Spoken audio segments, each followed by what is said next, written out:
रामकृष्ण हरी. तर आज आपण तुकाराम महाराजांच्या गाथेतील 515 क्रमांकाचा अभंग बघूया. तर अभंग कोणता आहे बघा.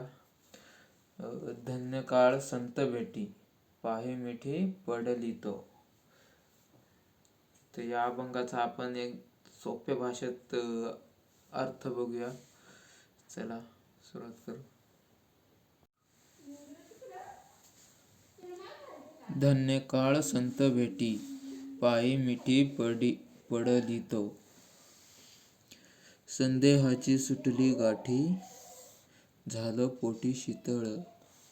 भवनदीचा झाला तारा, या उत्तरा प्रसादे. तुका म्हणे मंगळ आता, कोण दाता याहुनी. तर चला या अभंगाचा आपण अर्थ बघू.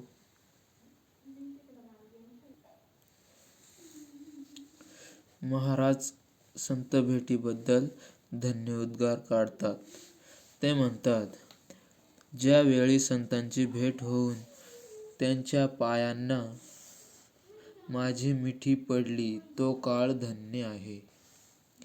त्या योगाने संदेहाची मनातील गाठ सुटून गेली आणि मनाला समाधान झाले.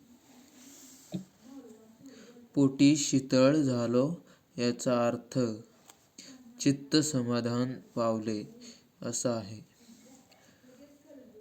गंमत अशी की मला बुडवू पाहणारी संसाररूपी नदीच संतांच्या प्रसादाने तारणारी नौका होऊन तिने मला पलीकडे उतरविले.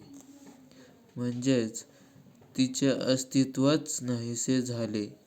माझा प्रश्न असा आहे की संतांच्या एवढे मोठे आणि मंगल दान देणारा जगात कोण आहे ते सांगा.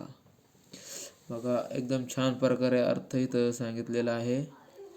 तर तुम्हाला पण चांगल्या प्रकारे समजला असेल. तर चला भेटूया पुढच्या अभंगात.